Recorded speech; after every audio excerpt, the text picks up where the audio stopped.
Hi there, everybody. I am excited to be here. We got started right on time. This is a very, very important topic, and thank you all so much for being here. I'm Nina Johnston, the Voter Outreach and Candidate Support Co-Chair for Bay Area Democratic Movement here in the Bay Area in Clear Lake. I want to just start real quickly by thanking an incredible team of dedicated Dems. I want to give a shout out to Heidi Gordon, Kim Christ, and John Cobarubias.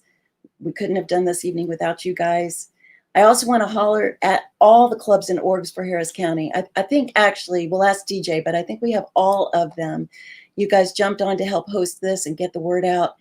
We couldn't be more grateful, and thank you very much. Also, very grateful to JL Cassiano and DJ at Harris County Dems. We are planning just a couple of housekeeping things real quick. On the right side of your screen, you see the comments section. That's where you can put your questions as they come up this evening. We're going to have a question and answer period several times throughout the hour. We're going to try to keep it to an hour. So if your questions are not answered, we plan on following up with the clubs and orgs to get those packets out to you guys with answers, as well as other background information. This is a very big, deep and wide topic with lots of arms and legs, and we're just gonna make sure we follow up with all the information that you guys are gonna want after we're done with this quick hour.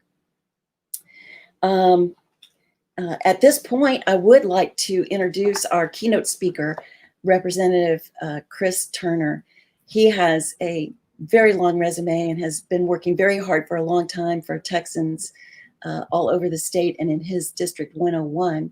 But he's with us tonight as the vice chair of the Redistricting Committee in the House. And we're incredibly grateful to you, Representative Turner, for being here. And I'll just let you have at it. Great. Nina, thank you very much for the invitation to be with you this evening. Really, my hat's off to Bay Area Democratic Movement for your engagement and the work you are doing for our party and for all the great candidates we have running up and down the ballot this year. And as we get started, I just got to say, I'm so excited about today's news that Vice President Biden has selected Senator Kamala Harris to be his running mate.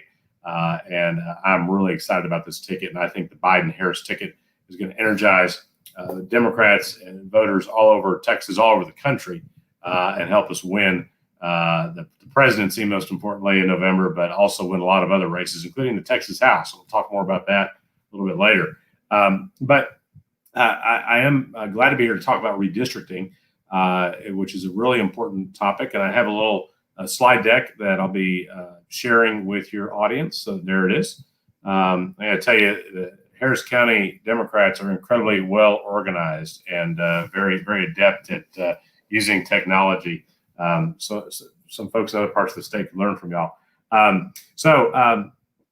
We'll go ahead and get started.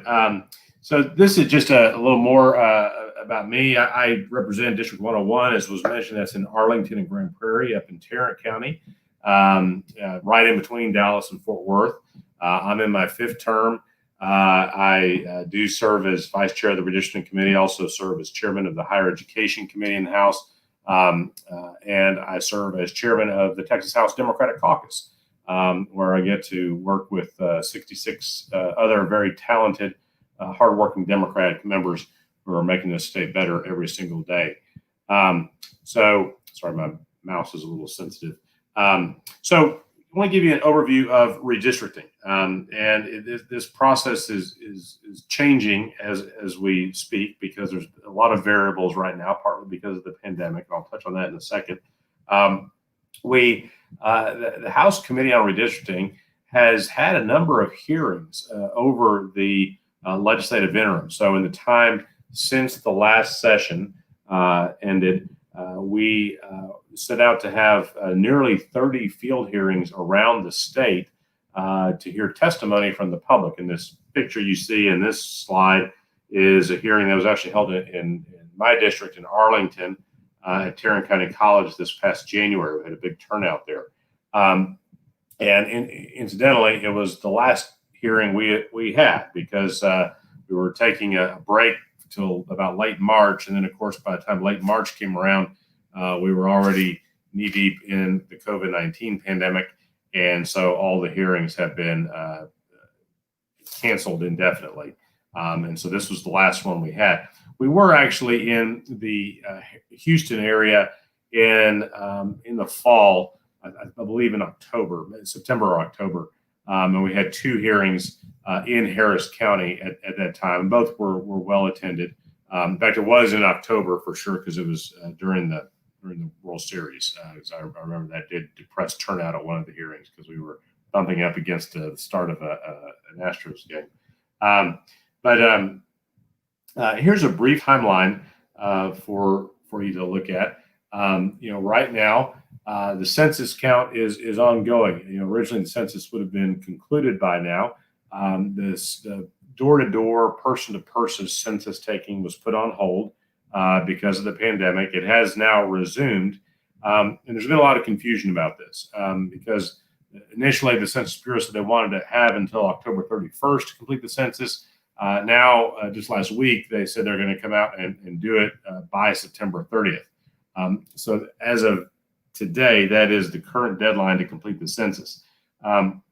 January, as always, the legislature convenes. In a normal situation, the earliest a state would receive census data is February of 2021. Our legislative session adjourns next year on May 31st. It's always a 140-day session, and so that falls on May 31st next year. And this is really important because with the delay in the census, if you see the little asterisk at the bottom of the slide, it tells you that the Census Bureau originally, when they said there was going to be a delay, said that the data could be as late as July of next year. Well, that's after our regular session has concluded. So if they were to stick to that timeline or even deliver it in June, well, the session is over. So that would likely necessitate a special session of the legislature that, of course, only the governor can call.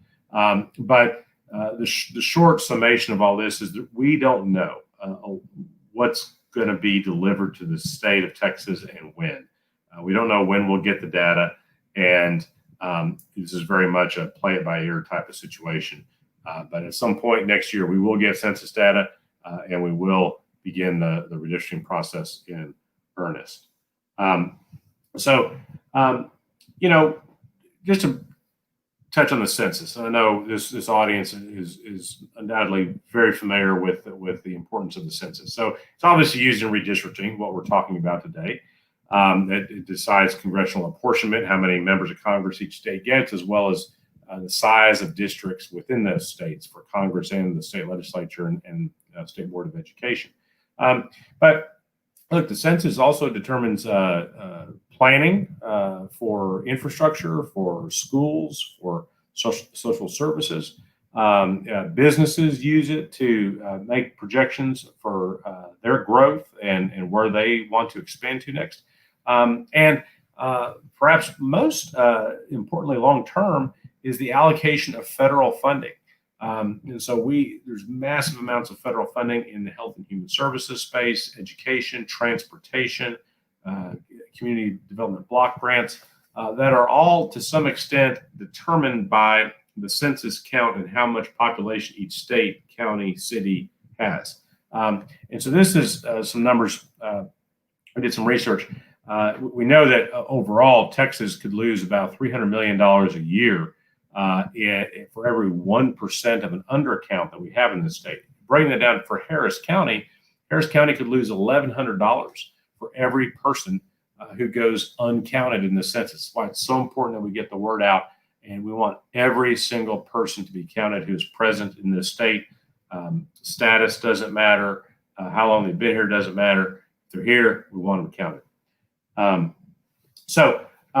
In terms of redrawing electoral boundaries, you take the data from the census that we'll get next year and use that to redraw the congressional and state Senate maps and state House maps. It sounds simple enough, but it's a very complicated process.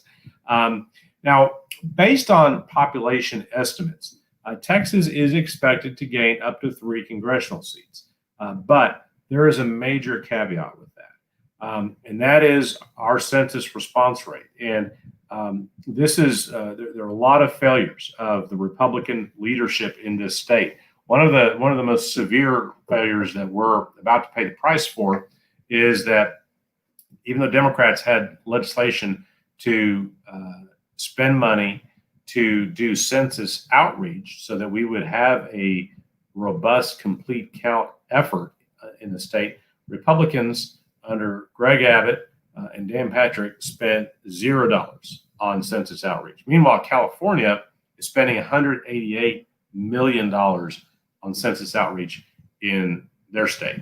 And so Texas has willfully put itself at the most extreme disadvantage you can imagine by just unilaterally disarming the census and doing nothing to count its citizens, its residents.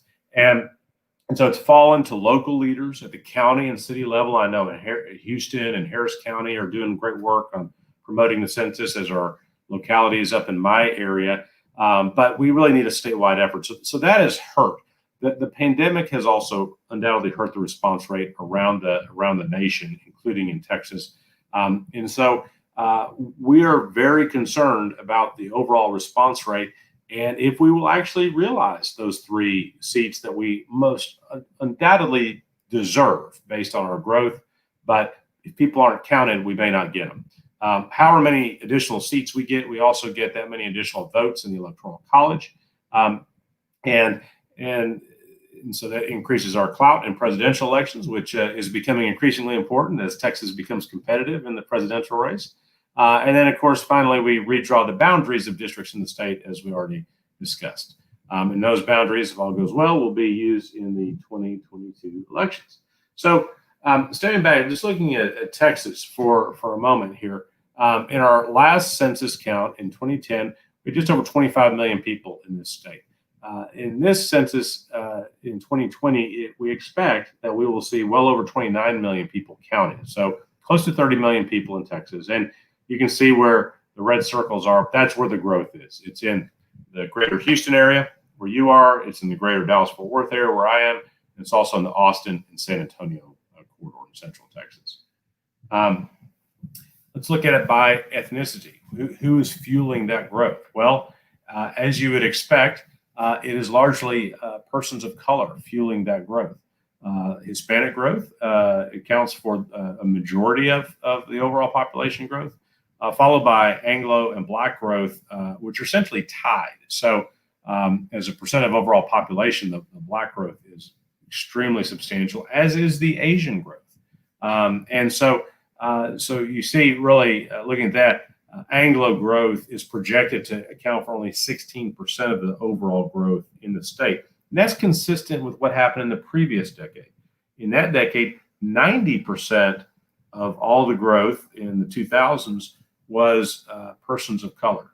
Now, Republicans drew maps that disenfranchised persons of color and did not recognize the electoral strength of those populations. But that, in reality, is what happened. And we need to fix that in this next redistricting.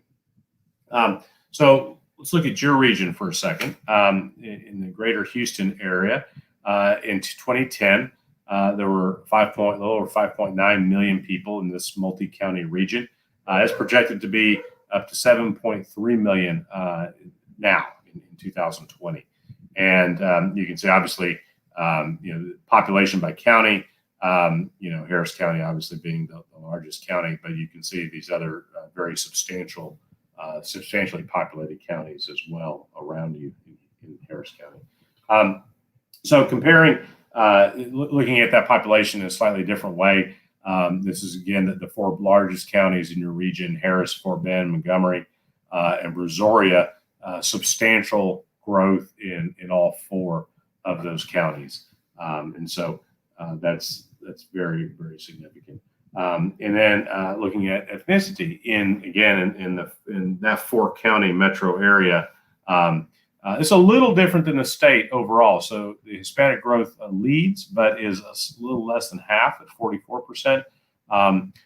Black, Anglo, and Asian growth all essentially tied at 17, 18%. So just reflects the diversity, the great diversity of Harris County, Fort Bend County, and surrounding areas. So that's a quick look at that. So how does that translate to politics? Well, let's talk a little bit about this election first.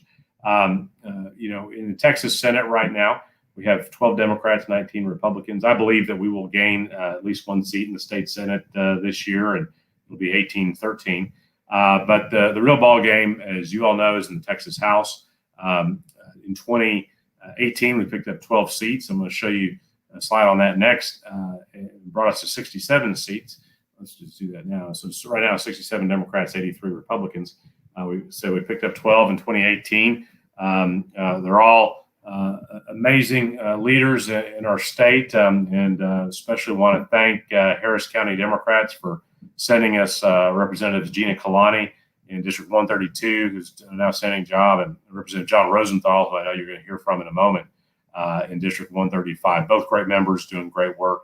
We need them back, and I know they're going to win their election. With their wins and those other 10 members from last time, we're just 9 seats away from a majority, and I'm very optimistic that we're going to win a Democratic majority in 2020. And just telling you how, there were a total of 16 Republican-held districts that are currently Republican-held, where Beto O'Rourke won somewhere between 48.2 and 60.8% of the vote in 2018. He actually won 9 Republican-held districts in his Senate race. And so even if we just won the 9 that he carried, that would give us a majority of 76. But I actually believe we're in good position to win in excess of 9. Where? The area I'm in North Texas, so that's specifically Tarrant County, Dallas County, Collin County, Denton County.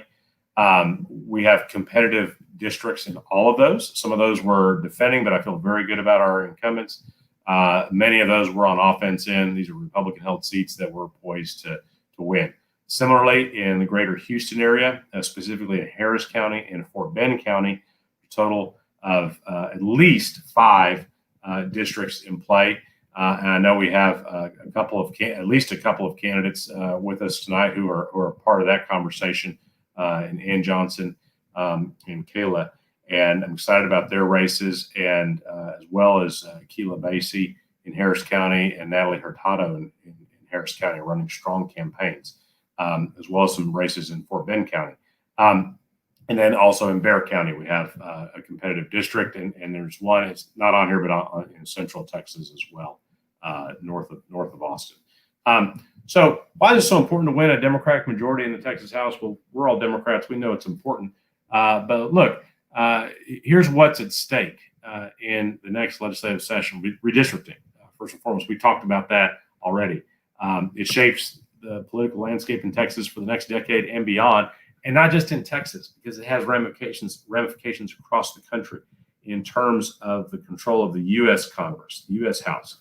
And Texas is such a policy leader in so many ways. The policy we decide in the state capitol has national implications as well as the state implications. Obviously, next session we're going to be dealing with the fallout from this pandemic and the complete mismanagement of it by Donald Trump and Greg Abbott. We have a tremendous revenue problem because of the pandemic and falling oil prices earlier this year. Criminal justice reform obviously is going to be a key issue. Public school finance, healthcare. We need to expand Medicaid, where it's long overdue and needs to happen. It should have happened years ago, but it needs to happen next year. And we need to continue to make sure people have access to college and are able to complete college so they can advance their careers and earn a good living. So those are some of the issues. There will be others, of course, but I will pause there. And I think actually we're done with the slide deck. So if we want to get rid of that, yep. And I will open it up for Q&A or Nina, whatever you decide we want to do at this point. I hope I didn't go on too long. No, my gosh, no. I have a feeling that we could probably listen to you for another 20 minutes, but I know you have rank, but we still have to plow. I don't want to put anyone to sleep, so I wouldn't do that. Here we go. We do have a question from the chat. The question is, you might have answered the pandemic. Just to voice the question, will the pandemic and Trump impact the census negatively? I think you pretty much did cover that. If you want to another minute. Yeah, and you know, what I didn't touch on with respect to Trump and the census is, you know, he has tried to politicize the census for going back a couple of years now. First, you know, trying to include a citizenship question last year, which was unsuccessful, and there is no citizenship question on the census. And more importantly, census data is not shared with ICE or any other federal agency, and that's very important for people to understand. But more recently, he's trying to say that non-citizens won't count for purposes of congressional apportionment. Again, there's no citizenship question, so you couldn't even do that as a matter of data. But more problematic, it's unconstitutional. The Constitution is very clear. You count all people. And just because Donald Trump doesn't want to count all people doesn't mean that he gets his way. So, but all those things have made the census more difficult. Absolutely. I have one more here. In light of the hearings being canceled for COVID, I did attend, John Cobaruvias and I and Ann Hammond, many of us, the October meeting that you had. It's really an interesting process to sit through that public hearing. In light of that being canceled going forward, what kinds of community involvement, pressure from coalitions, voting rights groups, individual voters, what are the things that we can be doing as citizens that can make a difference to the outcome of possibly unfair maps if this goes that way? Sure. Activist wise, what would make the biggest impact? Well, I would say for the next 3 months, less than 3 months now, the most important thing you do is elect Democrats to the Texas legislature. Help us win the Texas House. That is going to be the most important thing, most important factor in getting a fair redistricting process. Keep in mind, Republicans hold the governor's mansion, they hold the lieutenant governor's office. Those offices aren't up until 2022. They will gain the Senate, but they'll still have a majority in the Senate. The only way to block them from having a complete monopoly on the redistricting process is to win the Texas House. And so between now and November 3rd, let's work to elect these great candidates who are running. And that's the best thing we can do between now and November 3rd. After November 3rd, what I encourage people to do, hopefully we'll be able to have hearings again at some point if we get this pandemic under control. So make your voices heard in that process when and if those start up again. But contacting your state reps, your state senators, and letting them know that you expect to see fair maps that fairly represent the diversity of our state and reflect the population growth of our state by giving voters of color the opportunity to elect the candidates of their choice. That's the singular message, and we need to hold politicians of both parties accountable on that measure. Perfect. Yes, I couldn't agree more. We will be out there. That's what we're doing here tonight, to get everybody to understand fully across the state, across the county, even if you don't, we can support each other's candidates across the state in full bore. That's kind of the idea. Thank you so much, Representative Turner. I'm going to move on to the other panelists, and we'll probably have more questions for you by the end. I'd like to introduce Representative John Rosenthal now. He is our representative at HD 135. And John, I do have my hook with me, so 5 minutes. Thank you so much. I'm so happy to be here with you all this evening. Thank you again for inviting me. I really am happy to be in such distinguished company. Chair Turner has been a great friend and mentor to me, and we have great candidates on this event. So I'm just really happy to be here with you all. Once again, my name is John Rosenthal. I'm your Texas State Representative for House District 135, which is an area of Northwest Houston around 1960 and 290 that includes Jersey Village, Copperfield, Cypress, a little bit of Katy. I'm a little different for the reps in the House. So this is my first time around. I'm a freshman, as was mentioned.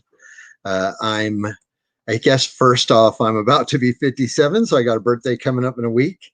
I am married to, very happily married to a lovely, fierce, intelligent, badass Latino woman, and we share 2 children together. They have their own house, thank goodness.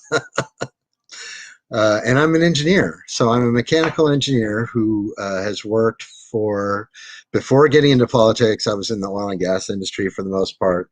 My career is about a little over 25 years, really. And I have the distinction of being the only mechanical engineer in the Texas House and one of very few engineers working in the Texas State Legislature. So I left industry to run for office, but really I got my start in politics as an activist. I founded a indivisible group for Congressional District 7.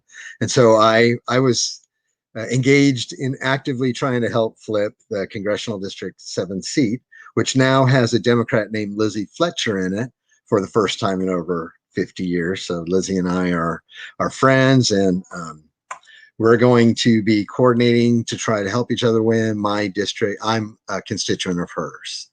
So I defeated a 24-year incumbent, a GOP conservative who had been in the Texas House for over 24 years, and a payday lender who used his position to pass legislation that allows his business to charge over 1,000% annual interest on these short-term loans, 2-week, 30-day loans. So, and I did this running on a pretty bold progressive platform. And here I found this thing. I'm kind of impressed because the campaign literature that I made last time still reflects my values. I mean, I ran on getting more money into our public schools and improving our public schools without raising property taxes by making corporations pay their fair share in their taxes, increasing access to healthcare, particularly for women.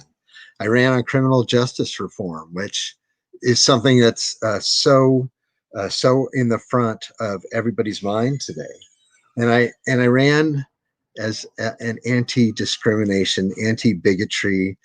It is my lot in life to fight discrimination and bigotry in all of its forms. So on that platform, I won a clear majority in a district that was thought to be pretty solid red, and then I got to serve in the Texas House. I was named Freshman of the Year by the Legislative Study Group. Legislative Study Group is a nonpartisan policy analysis group focused on policy that benefits the people of Texas, really caring about the people of Texas most. And that's what I do. I'm focused on being pragmatic and a progressive. I am the pedantic engineer that literally brings spreadsheets to arguments. So I'm just going to say, it looks like we're running out of time. Before I go, I want to let you know that this district is targeted. You do not defeat a senior member of the legislature in a surprise win and expect that they won't be coming after you. So the governor of Texas has endorsed my opponent. It's going to be a difficult, tight race. I'm totally down for it. But activists like you all from these communities are what swing the tide for us. So thanks for doing all that you do, for helping me win last time. And let's go get them, Texas. Seriously. Thank you so much. Yes, we have to defend the seats that we took in 2018, and we've got to add the 9. So we'll stay after it. We're going to turn now to candidate Ann Johnson, who is running for House District 134, one of the top seats that's flippable, we understand. That's right, Nina. Thank you so much. And I am so honored to be here with you all tonight. as a sampling of your candidates with Kayla. And I want to thank Representative Chris Turner and Representative John Rosenthal. And I know you all already know this as Democrats, but if you see the diversity of our candidates and our members, we represent the greatest values in Texas. Representative Turner has been fighting for education and for healthcare issues. The challenge has been that he's been in the minority. And so we have great representatives that are there that we have to keep there, but we absolutely have to flip the Texas House so that we can advance some of these critical issues. Like Kayla, when she talks to you, she works on behalf of veterans. She is promoting education, promoting science, technology, and math. Representative Rosenthal talked about being one of the few engineers in the Texas House. Myself, I have the background of doing criminal defense work and working in human trafficking. And we truly are the party of diversity in all of our backgrounds that absolutely need to start being in the majority to move Texas public policy in a better path. And I know that I speak for many of the Democrats that are running when we talk about our campaigns and our commitment is to saving lives. And every time I say that phrase, saving lives, this moment of this pandemic highlights how important this issue is, because we are literally living in a state where our medical center is at capacity. We have millions uninsured, and we have the highest rate of uninsured children in the nation. And that is in part because the Republican majority for this decade have not only fought Medicaid expansion and fought against Obamacare, we see the failed leadership in this pandemic to refuse to break with the partisanship and do something as simple as telling our community to wear a mask. I always thought there would be a tipping point for their partisanship, and I believed that a global pandemic would be it. But clearly it has not been, and we are seeing thousands of Texans paying the price for Governor Abbott and the Republican leadership and representatives that have stayed along with him. We are also committed to saving lives by standing with organizations like Everytown and Moms Demand Action to fight for things like background checks, extreme risk protection orders, and safe storage, to talk about this fight for common sense gun reform that involves so many of our communities of color on a daily basis, not just the mass shootings that we have seen across the state of having 4 of the top 10 mass shootings in the United States in Texas in the last 2 years, with the Republicans remaining silent and loyal to the NRA. We are talking about the idea of rebuilding our economy. Representative Turner talked about it earlier. We're going to have a down budget in part because of our commitment to oil and gas. And while we have been known as an energy state, there's no reason why we can't be known as the next energy state. And that's around renewables, with our ability to have West Texas winds, solar, and coastal winds. We can have a new driving technology and economy around renewable energy, which is a win-win. It gives us the benefit of addressing climate change and addressing our new economic need. And then let's talk about this most important fight around public education. Because of COVID-19, because of our down budget, we already knew that public education was going to be an important issue. But today we see the Republican leadership pushing this back on parents to say, make a decision. Do you want your kids to go to school or not, without dealing with this public health crisis? Let's look at what they did the last time they had a down budget of slashing $5.3 billion and 10,000 teacher positions to solve their poor policy decisions. I am proud to stand with our Democratic candidates to flip the Texas House and start advancing these issues. And it is because of your organizations, because you are getting out and talking to voters. And I'll tell you, just like you, when we were on the phones, Texans have had enough, from the top of the ticket all the way down to our state rep races. And we really can absolutely flip the Texas House with your help and advance on these issues that are so vital to our future. So Nina, thank you so much for giving me a chance to speak with everybody about this important race in House District 134. You're welcome, Ann, and I love how you described all of you as a block of movement that can make these wonderful things happen for us that have been neglected for so long in our state. We can do this if we work for all of you and get you all in. That's what we're trying to do. Thank you so much. I'm going to turn now to I definitely to from dear to my heart. My representative is to be Kayla Alix, HCDP. There she is. Good evening, everyone. Thank you so much, Nina. It is a pleasure being here tonight and to be on a panel with Representative Chris Turner and Representative John Rosenthal and co-candidate Ann Johnson. It is a honor to run for District 129. And so tonight I want to focus on the importance of flipping Texas blue.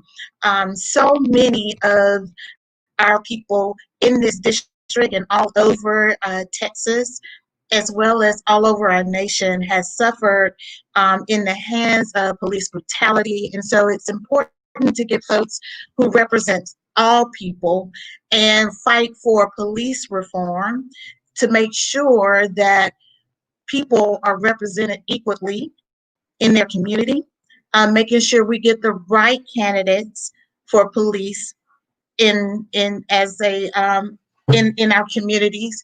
And we also need to talk a little bit about how our educators and our students who are fearful of returning back to school this year due to all the safety issues, no clear strategies of how to return back to school, especially with our special needs students who are at a higher risk, as well as their teachers and their teachers' assistants who are with those students, and so we need to make sure that they're getting tested weekly, and just to give our teachers the resources that they need. For about 10 years or so now, many of our schools have been defunded. And so we need to reinvest back into our schools, our education systems. We need to make sure that all schools are fully staffed with great teachers and educators, as well as fully funded with the resources that need to be successful, and not only to be successful in learning and curriculum, but also to be safe, to make sure that they have enough PPE gear for the schools and their classrooms. And teachers should not be going into their own pocket funding PPE gear for themselves and their students. That should be provided by the state. And so what I'm saddened about is that Governor Abbott has not released any of the COVID funding to any of the schools to prepare for their return. And so when you elect candidates like myself, John, Chris, and Ann, we are fighting for you all. We are public servants, not so much as politicians, but public servants. We are serving you. Another thing that concerns me, as well as many of our veterans, has suffered the most during this pandemic, and it's not being talked about a lot, but many have lost their lives. There is not adequate services for them when they're going to the VA, or even in their home health is not suitable. Many of them are dying in nursing homes. The VA does not have enough safety gear and safety supplies to kind of slow down the pandemic. And most importantly, a lot of the veterans are still fighting for benefits that they've earned. And it's taken them 12 months, 24 months, when it should only take them just a couple of months. And one thing that I really want to focus on, we need to stop gerrymandering. We need to fight and stop voter suppression. And if we all work together and have Zoom parties and virtual happy hours and phone banking and lip dropping, we all work together, we can be successful, and we can all help each other to win and flip Texas blue to make our state a more beloved community. Thank you so much, Kayla. You were so right. I think you put that extremely well. all of the panelists and all of the candidates that we have on the slate for the 20 seats that are flippable and the ones that we have to defend are stellar candidates. So we're going to get out there and get this done. And in that vein, we've got just the man to give us our assignments, DJ Ybarra, the executive director of the Harris County Democratic Party. We are ready for our marching orders, DJ. Great. Thank you, Nina. Thank you, all the clubs and orgs who sponsored this event. This is a wonderful chance for everybody to kind of understand what's at stake. You know, we're 10 weeks out. We have a lot of work to do. You know, we at HCDP, we've really embraced how important these state rep races are. We've had an organizer on the ground since April of 2019, working in 126, 138, 132, 135, because we completely understand that to be able to flip a district, you have to build a team. You have to have a volunteer team. You have to have capacity. You have to have people that are willing to do that hard work that it takes to actually knock on the doors, make the phone calls, send the texts, send the postcards.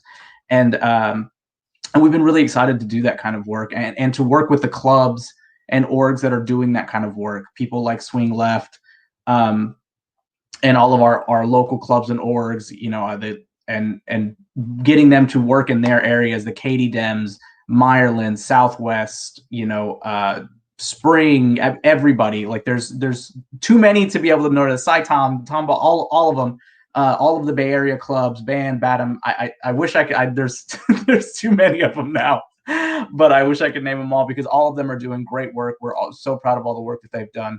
So, you know, the easiest way for you to get involved is that you can see it scrolling at the bottom right now. Go to our website, go to events, volunteer opportunities. We have a list of everything we do. We've been doing Zoom phone banking since March 13th. You know, we were really quick to be able to change everything over to be virtual. We were able to really, you know, be on top of the ball in that. And I think that there's a lot of other organizations across the state that are seeing what we're doing. And Representative Turner said it earlier, you know, we've really been ahead of the curve on a lot of this stuff. So the processes that are in place are fun. It's easy to get involved. It's easy to do the work.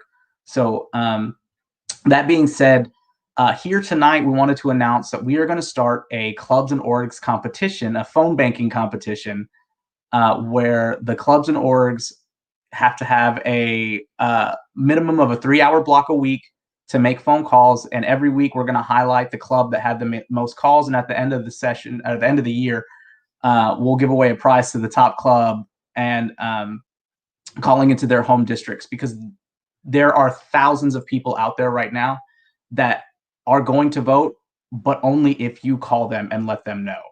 So we're so excited to be able to do this for you guys.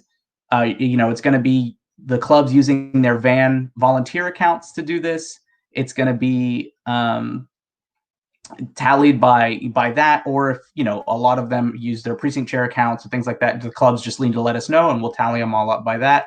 We'll check to see what calls are made into what district and tallied up. So we're excited to announce that. You know, we always are going to be making our vote by mail calls. That's very, very important this year, so that people know, you know, how to fill it out, when to fill it out, when to get it back by. We also need election judges. Election judges are going to be so important this year because we're just going to have so many polling locations. We're going to have so many, you know, people that would normally work that maybe aren't as comfortable working this time. So if you're looking to be involved and maybe phone banking and block walking and things like that aren't your bag, sign up to be an election worker. It's safe, it's easy. The county clerk's office has done a really great job in putting some processes in place to make sure that we are doing this. And get involved. There's so many different ways that you can be getting involved, and there's it's just a mad dash now from here on out. So you know, we have our organizers, Ariel and Sam and RJ, that have been working on the ground. JL's been doing stuff on the East End. You know, myself, we're all, you know, everybody's leaning forward. If you want to be an election judge, you can get a hold of Devon or Polly. If you want to get involved in some of our fundraising, and I know that there's a great phone bank in in 134 in Ann's district run by Roofy. It's even when everybody was together, it was fun, but it's still fun even when they're, apart, but they're still together on the Zoom. So there's 100 ways you can get involved, and we just really need everybody, because like I said, there's people that are they're going to need that motivation to vote, and it's you. It is the work that you are going to do, and the conversations that you have with them, either on the phones or at the doors or however you're going to be doing it, that is going to make them go vote. And so we really need you to be involved, and you to lean in and do this work. So, we're really excited about that. We want to make sure that we just keep it positive, and we're voting for everybody down the ballot. That's another big important piece of this, is when we're having these conversations at the door, we're talking about being excited about Kamala Harris being the VP pick and Joe Biden, but we're also talking about the importance of the state rep districts and flipping the state house, but also the judicial candidates, our judges. We see immediate impact from all of the judges that came across in 2018, working with the long-term judges that are up for re-election now, that they can make huge differences in the community and just put in place new standards of respect for people. So, this work is just really important. And I know I keep saying that over and over again, but it really is important work, and we are so close, and we can really knock it out of the park in the next 10 weeks. Yes, we can. We sure can. I hear everybody out there going, we are woo-hooing, because we're going to have this big contest, guys. And I don't want to bust any bubbles, but Bay Area Democratic Movement is going to kick it. So y'all might want to get on your running shoes, because this is going to be awfully fun. Thanks for setting that up, DJ. We're going to kick that. When do we kick that off again? It can start tomorrow. We can start Monday. We're ready to go. Like, just let the clubs and orgs reach out to Sam, reach out to RJ, reach out to Ariel. Let them know when you're scheduled your phone bank, so we can get that going ASAP. Super, we'll do it. Another really good point DJ made, and we're going to move to questions now for the overall panel, is the idea that if we work together, if there are lanes that you are not comfortable with, there are many of us who are comfortable in those lanes. So take your lane that you love and go with it. And the effects of all of us doing everything at once will get it all done at once. So that's a really good point too, DJ. All right, so let's move to questions for the panel. Let's see here, JL. Let's see. Excuse me one second. Okay. I think this one should probably be for Representative Turner. How long after redistricting is voted on, I suppose that means after the maps are approved and drawn, how long after that will it take effect? Immediate or? Well, it's a great question. So, redistricting is like any other bill in the legislature. It's a bill that you're essentially passing into law. So it requires the House and the Senate both approving the bills for the congressional map, state Senate map, et cetera, House map, and then the governor signing them. And so they become law, after the governor's signature.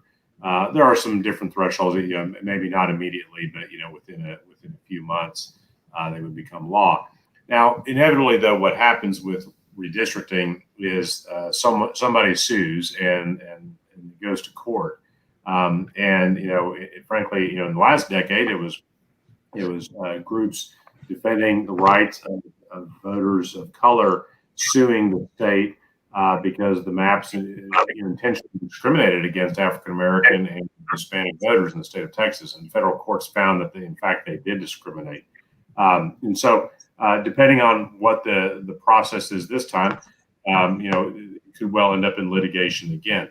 And then courts have a say-so on if those claims are valid, and if the maps need to be redrawn, if elections need to be delayed, which in fact happened in 2012. The primary was substantially delayed that year because of redistricting. So a lot of different things can happen, but technically it's a law like any other, and it becomes in effect after the governor signs it. But the courts will certainly have a say in that. Absolutely.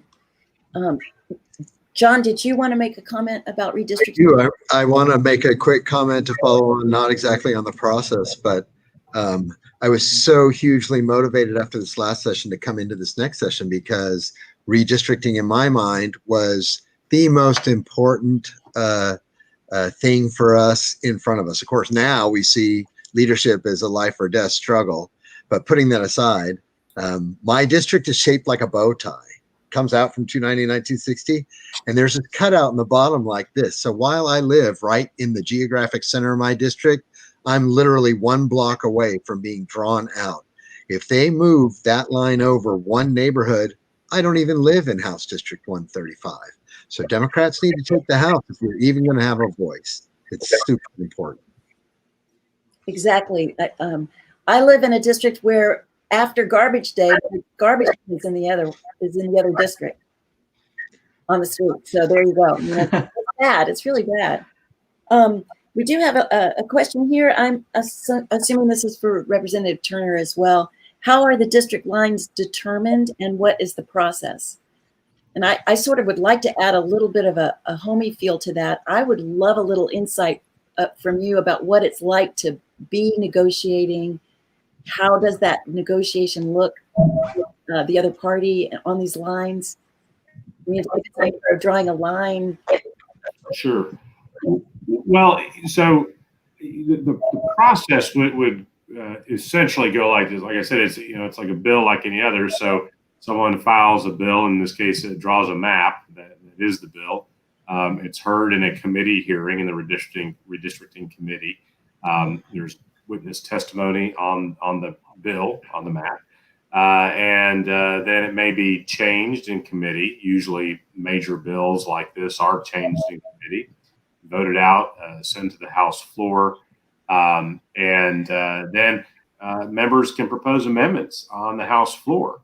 And you have to be able to demonstrate, and it's kind of tricky because on a bill, you're looking at words on a piece of paper. On a redistricting bill, you're looking at, what boundaries are you changing? And not just the physical lines are changing. What is that doing to the population of these districts? How is that affecting these districts in terms of communities of interest and other factors you have to look at? So I will tell you that I was not in the legislature in 2011. The last time redistricting was really undertaken, as I was actually lost my race in 2010, and so I sat out a term.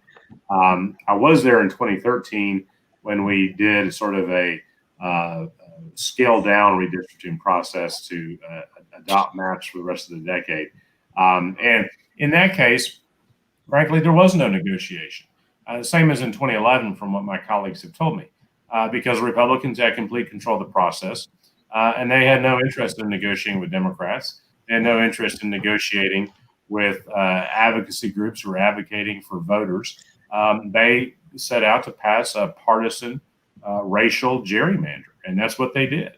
And so there was no negotiation. So I think that when Democrats win the House in November, they're going to have to negotiate because there will be a negotiation. But they haven't had much experience with that on redistricting, but we're looking forward to helping them learn how to do that.